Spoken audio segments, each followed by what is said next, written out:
Welcome back to Dalra Models. In this video I'm going to be working on the suspension for the Toyota Castrol Celica, the Tamiya kit I'm doing.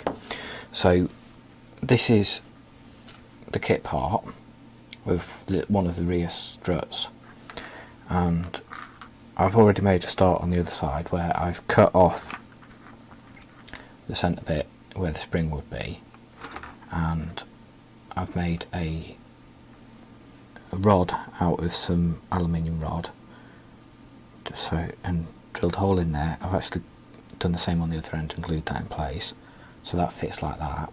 And then I've got a bit of copper wire, so that fits over there, and that will go in there.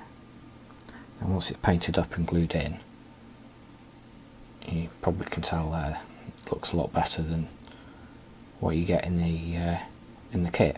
So I'm going to show you how I've done that today in this video. So the first thing I want to do is cut the top of that off. You can see here, if it focuses, these notches there in the springs, and the way it's moulded in, it's quite fiddly to clean all of that up. So this is my preference when I can, is to cut that off. So get a photo etch saw with some fine blades, and then just make a start. Find somewhere comfortable to do it, where you can fit it nicely, and then just saw away at it. And I turn the part as I'm going so that I make sure that I keep it in a flat place, because what you don't want to do is cut it at an angle. I'm just being careful of this bit here as well, where the spring is moulded in to actually attach to that top piece. I'm just being careful around there, because it'll be quite easy to slip on that and then make a mess.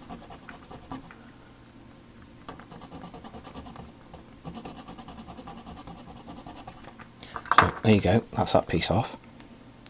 And there's a little bit of tidying up to do, so I'll just grab a file, which is quite a coarse one, get a good grip on that, and then just flatten that off.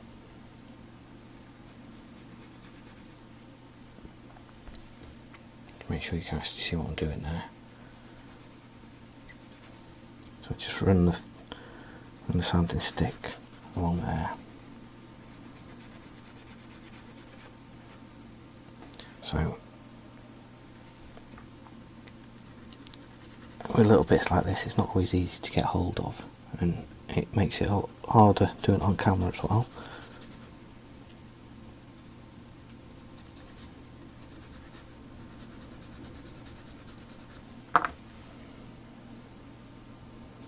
So there you have that, which is still got a little bit on it, so we can use the knife to clean that up. So what I do is I just get the blade and just scrape that just to smooth it off. It doesn't need any more than that.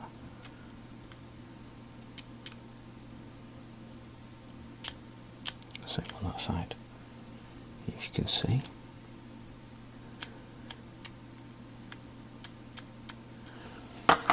If you're wondering what that black mark is, that's to mark that it's number 2, to go with that. And this one was marked as number 1, to go with that. And that is so when I'm actually assembling it, I know which is which piece, because one is C1 and one was C2 on the instruction sheet. So it just means that I keep them together. And what you notice on here, again if it focuses, is that's a half circle shape on there. So the orientation needs to be the right way round to make sure it goes in right. So then I get a drill bit, which I've got to the same size as my aluminium rod that I'm using, and very carefully on this, because it is quite thin, I just want to drill a hole in the centre of it.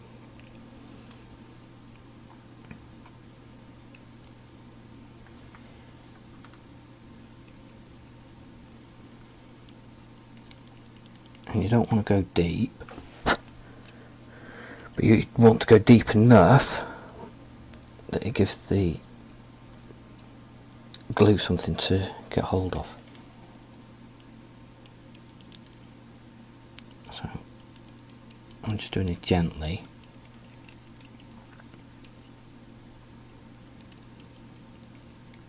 taking off a little bit at a time.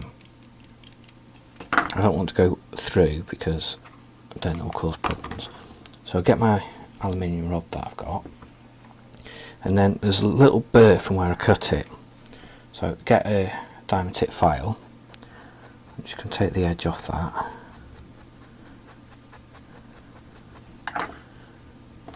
Just so it'll fit in that hole properly. And then, you can see there it's got something to grip hold of.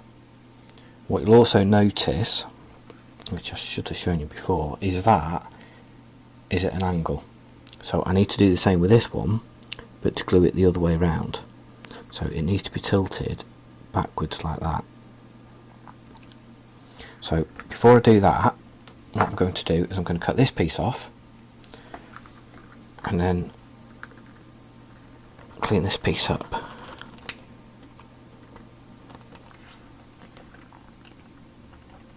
So same process again that I did before. Because this isn't flat, it's a little bit harder to keep still.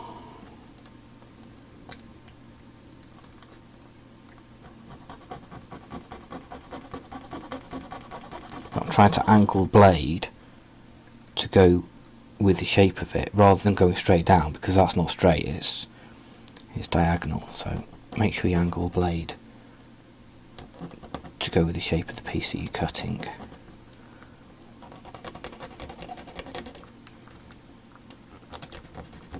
There you go. So same again on that one. I'll get my file, just give that a scuff up, and then I'll get my drill bit again, and again I want to do a hole in the centre of this one.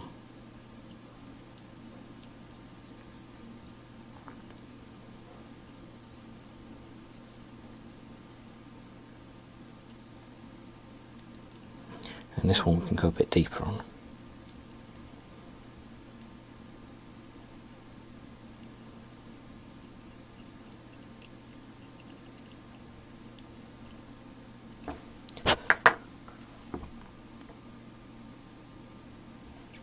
So you see the rod goes in there now, and it's got something to decent amount to get hold of. So what I'm going to do now, if I put that in there, and I get my marker pen, put mark there, and you can see with the thickness of the tip that it's not gone quite to the edge, but that gap there will make up the difference on what we're going to use on that piece, so it's okay. So then, using the other part as a guide, I can measure where I want to cut the rod, so they're the same length. So you can see where my mark is there, so if I do that, and I'm going to put it on that side of it, and then I get a scalpel, find that line, and on the outside of that just roll the blade backwards and forwards a little bit, and it'll go through.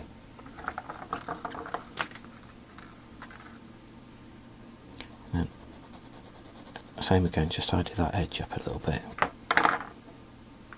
Just check the fit in there. And just going to put that on there for a second. Put that in there.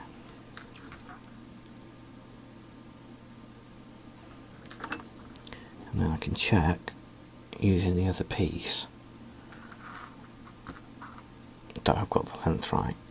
So if I just hold that on carefully there and compare them, once that's tilted forward as that one is. So you've got two choices when it's a little bit long like that. You can either sand the end of that, or you can drill a hole a bit deeper. And my preference on this is just to drill a hole a bit deeper. You don't need to take a lot out, just enough to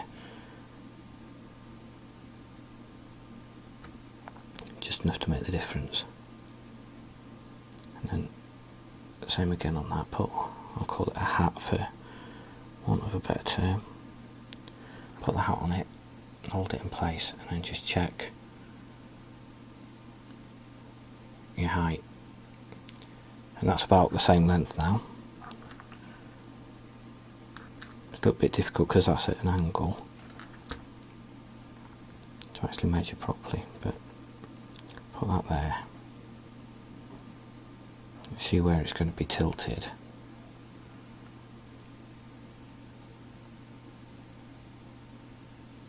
And I want a little bit more off that.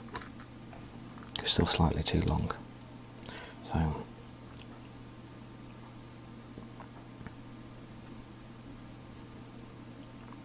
again, it's easy to take a little bit out than take too much out and then try and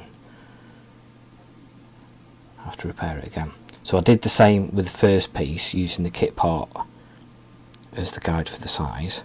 So now I can do the same with this one because I know that that part is right. So it doesn't matter that your holes are different lengths or anything like that. So that's going to tilt forward. I think we've got it. So then what I've done is worked out the diameter of that using the calipers that I've got, and then I got a barbecue skewer which I use for painting, wrap some masking tape around it to a similar diameter, and then I got a bit of copper wire, and then literally just go around it, wrap it around like that, obviously neater than I'm doing here.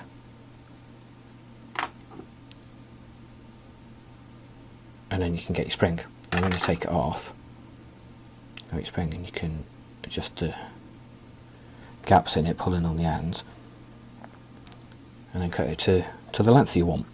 So that's what I'm going to show you in this video. So I hope you enjoyed it and find it useful. So I will paint these up as I'm painting the rest of the chassis components. So thank you for watching, and I'll see you next time.